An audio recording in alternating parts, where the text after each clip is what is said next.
यशोमती मैया के नंद लाला।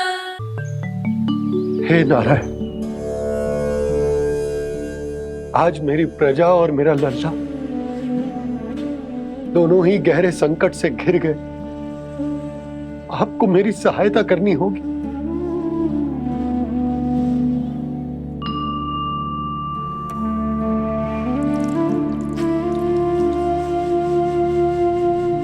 प्रभु, पिता होने का कर्तव्य मुझे एक दिशा में धकेल रहे है तो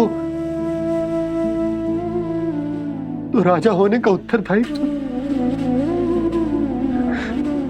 वो मुझे दूसरी दिशा में खींच रो। इस भीषण संकट में मैं क्या करूं? मैं इस संकट में अपनी प्रजा का साथ भी ना छोड़ सकता हूं और ना ही अपने लल्ला को उस नरभक्षी सिंह की मान में भेज सकता हूं। आप ही को इस समस्या का समाधान निकालना होगा। जय शालिग्राम मुझे मेरे मैया बाबा ने दिया था और उन्होंने कही थी कि जब भी कोई संकट आएगा ना प्रभु, तो इसके रूप में आप मेरा हाथ पकड़ लोगे और मुझे बताओगे कि क्या करना है, कैसे करना है। आज मुझे आपके मार्गदर्शन की आवश्यकता है प्रभु। मुझे मार्ग दिखाइए। बाबा और राजा होने की सुविधा में मैं बटा जा रहा हूं। मेरे इस धर्म की नौका जो झंझावात में फंस गई है, उसे पार लगाइए नारायण। रक्षा कीजिए नारायण।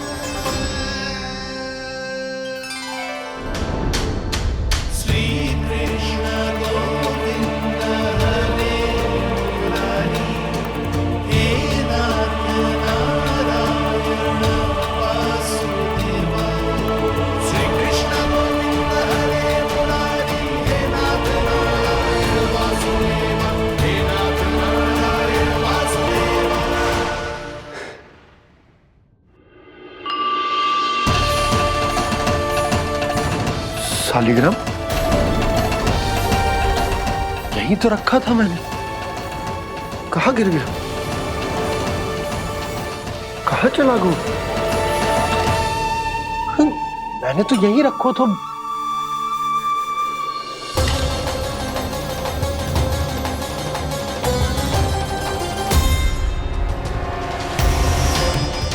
कान्हा, तू यहाँ क्या कर रहा है? शालिग्राम देखो तूने?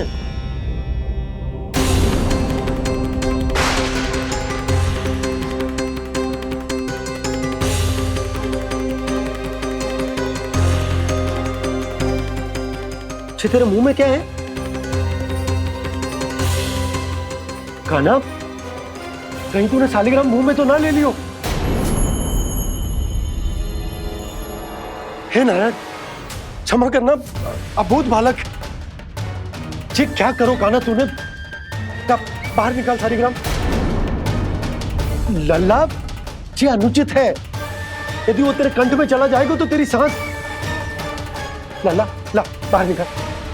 अच्छो बालक है ना तू? हाँ? ला। अरे तेरी मैया को पता चलेगा ना तो वो कहेगी कि ना तो प्रजा का ध्यान रख सकते हो ना ही अपने लल्ला का। लोभ के फंदे में चारों ओर से जकड़ गए थे हम। भविष्य के स्वप्न देखते देखते अपने जीवन का सबसे बड़ा भूल किया है हमने।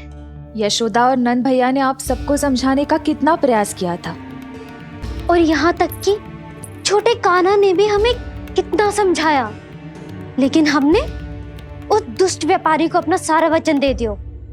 मुझे तो सबसे पहले अपने घर में बिठा कर ही समझाया था उन दोनों ने। कही थी कि कोई किसी भी वस्तु का दुगना मूल्य क्यों देगा, पर मैंने उनकी एक भी ना सुनी। आप ही बताओ रोहिणी जी, अब किस मुंह से क्षमा मांगूंगी मैं जशोदा जी से? क्षमा मांगने की कोई आवश्यकता ना था।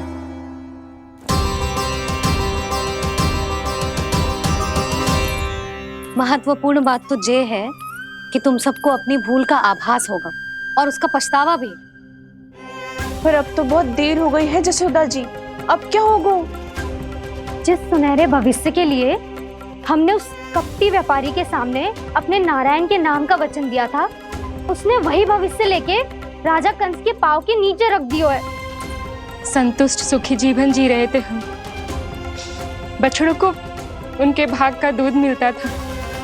हमारे बच्चे जितना चाहे दूध दही माखन खाते थे। अब उनके मुंह का निवाला छीनकर उस दुष्ट कंस को देना पड़ेगा चिच्ची। ना, नारायण की कृपा से तेरी जसोदा जिज्जी के पास गैयों की कमी ना है। मैं अपने घर का सारा गोधन पूरे गांव के साथ बांटूंगी। किसी भी बालक के मुंह से निवाला ना छिने को। नारायण की कृपा से गोकुल का एक भी प्राणी वंचित ना रहेगा। हाँ नहीं तो देख कान्हा, बाबा का कहना मान ले। कान्हा, तुझे नारायण की सौगंध है, वो शालिग्राम मुझे दे दे।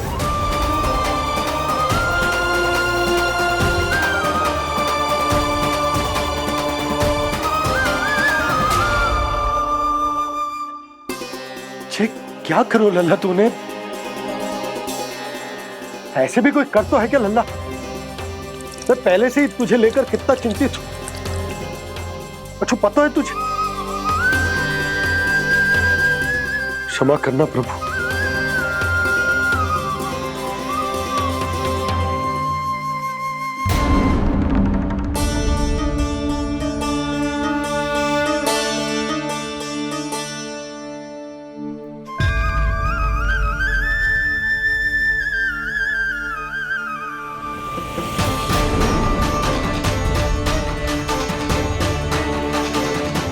ये क्या कर रहे हो लल्ला?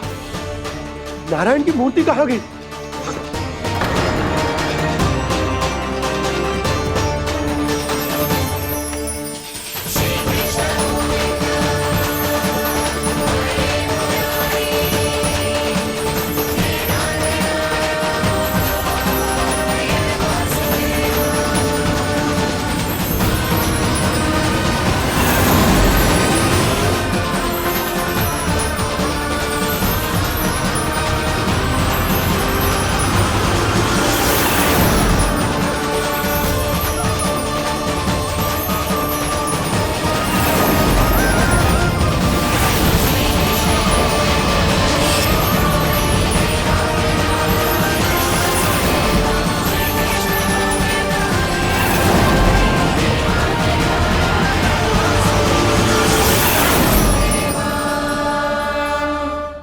मैंने ना कान्हा के मुंह में फिर से ब्रह्मांड देखो है। मैंने तो ये भी देखो कि श्री नारायण गोकुल में हर स्थान पे है। जहां देखो वही नारायण। जिनके मुख में त्रिभुवन है, जो सारी सृष्टि का संचालन करते, मैं उन्हीं की चिंता कर रहा था।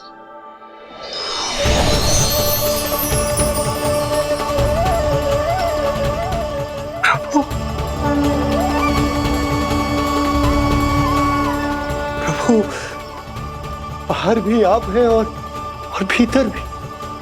मुझे क्षमा कर दो प्रभु, क्षमा कर दो। इस सांसारिक माया में आकर मैं भूल गया था, जिनके पास सारी समस्याओं का समाधान है, जो किसी भी संकट को क्षण भर में समाप्त कर सकते, वो तो मेरे सामने ही।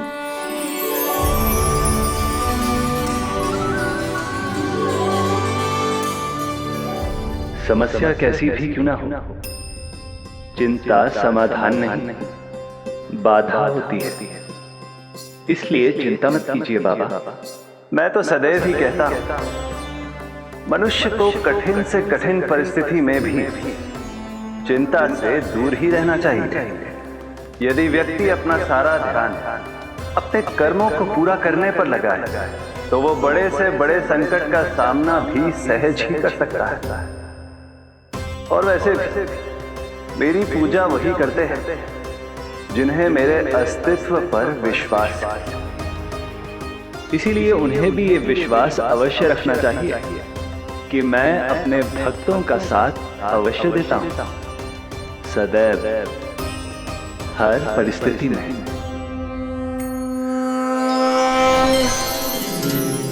मैं आपके साथ ही हूँ बाबा।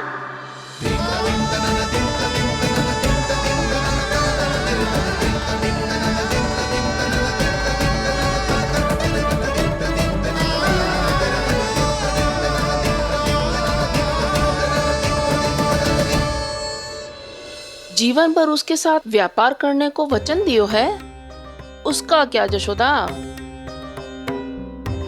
और उस दुष्ट कंस और उसके व्यापारी ने जो समस्या उत्पन्न की, उसका क्या? समस्या है तो समाधान भी हो गई। मैंने तो कही थी ना मौसी, जो हमारे समझ में ना आए उस समाधान का दायित्व भगवान नारायण पर छोड़ देना चाहिए।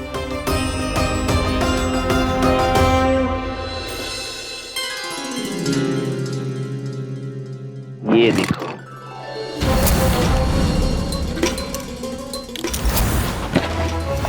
ये आभूषण, मोती, ये स्वर्ण उपहार में देने का सामर्थ्य किसके पास होगा?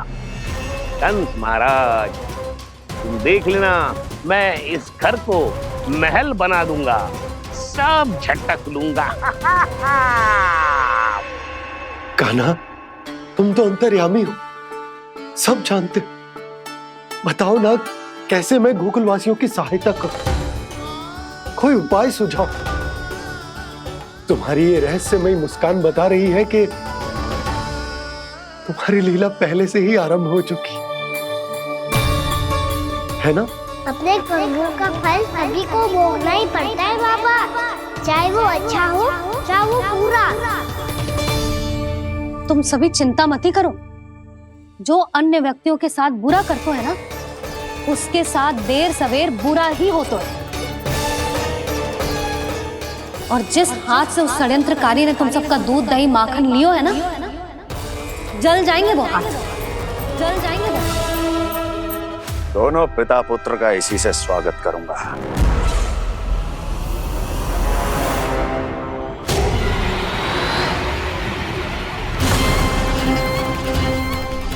अचानक गदा में ताप कैसा?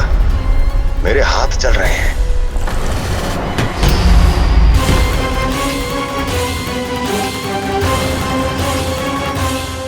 और वो व्यापारी जो तुम सबके शांत जीवन में भूचाल बन के आओ है, स्वयं शांति से थोड़े ना बैठ पाएगा। अरे उसके जीवन में उस षड्यंत्र से बहुत अधिक भयंकर भूचाल आएगा।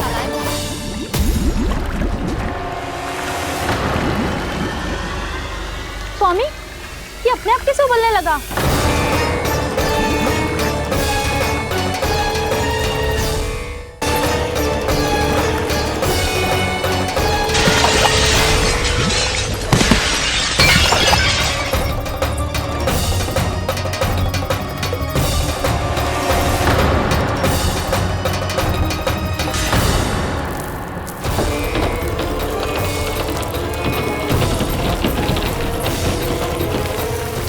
स्वामी, आप इस घर को महल बनाने का स्वप्न देख रहे थे, लेकिन ये खंडर बन गया।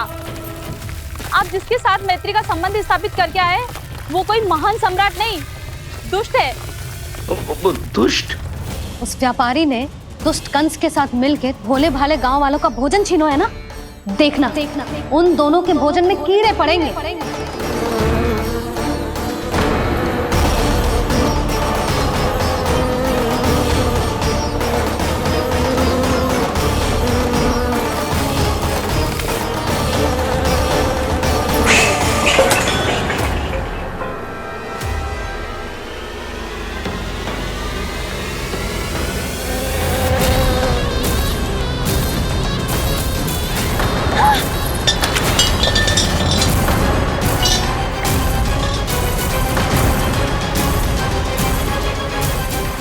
स्वामी, घर गया, जीविका का साधन गया, अब क्या जाएगा हमारा जीवन?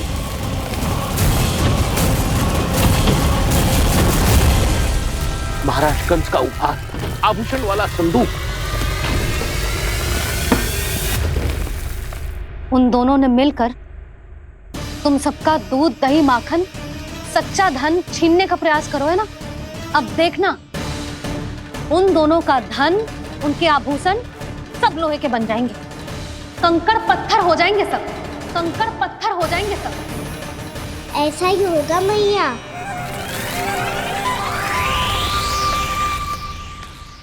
मेरे ग्राहक। लेकिन स्वामी, ये इतने क्रोध में क्यों दिखाई दे रहे हैं?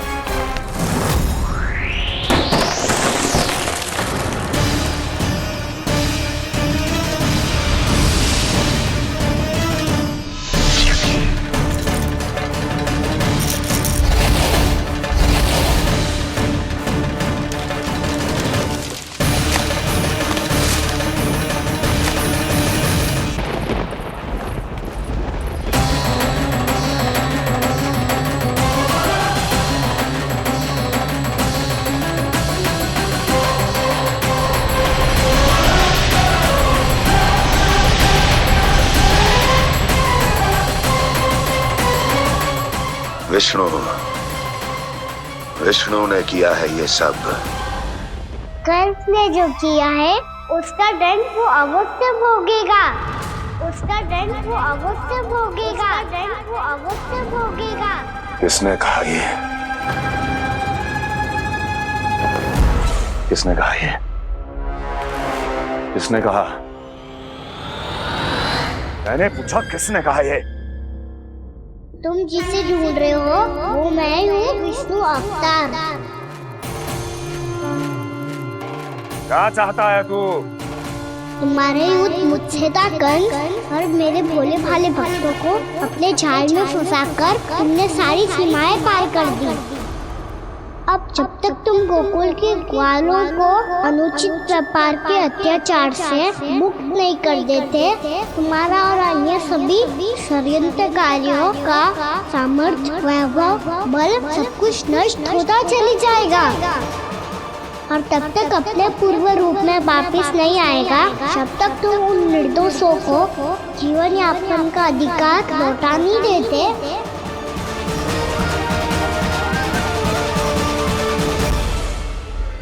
महाराज, दूध दही माखन सब कुछ पूरी तरह से सड़ गया है। महाराज, सारा अनाज, फल और सब्जियां सब नष्ट हो चुकी हैं महाराज। महाराज, महल का सारा पेयजल दूषित हो चुका है। छल है ये। ओ विष्णु अवतार हमें अपने माया जाल में फंसा रहा है। ऐसी सड़ी हुई मिठाइयां मैंने आज तक नहीं खाई हैं। खोए की नहीं, पत्थर की बनी है ये, उससे भी कड़ी है तुम्हारी ये मिठाइयां। आज के बाद कभी मिठाई नहीं लेंगे। जो बुरे कर्म करते हैं उनके साथ बुराई होता है, और अच्छे कर्म करने वाले को अच्छाई मिलती है। आप अपना कर्म कीजिए बाबा, आपकी चिंता अपने आप दूर हो जाएगी। और हाँ बाबा, शीघ्र ही आपको एक बड़ा निर्णय लेना होगा। स्मरण रखिएगा, जो होता है वो अच्छे के लिए होता है।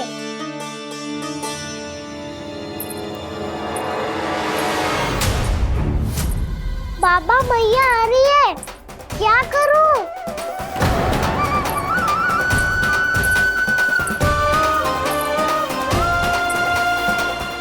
कुछ सुझाव दो ना बाबा, जिससे मैया मुझे ऐसे नहीं देख पाए।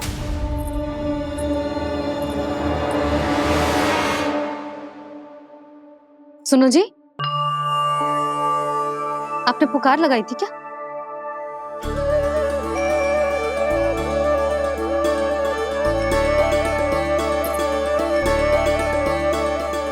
तुम मुस्कुरा क्यों रहे हो?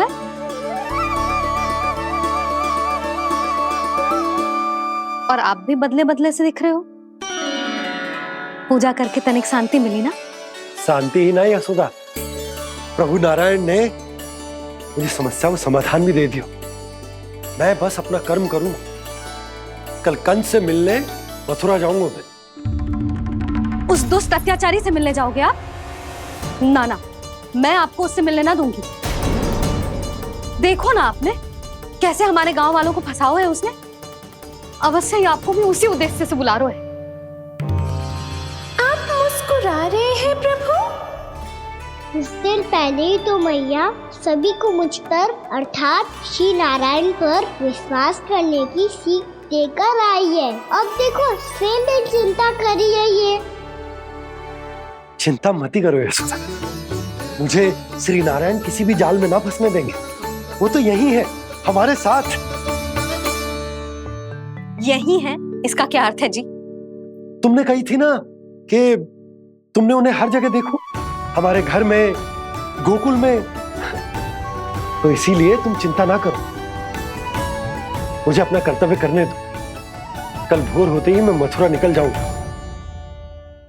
पता तो चले वो हमसे चाहतो क्या है।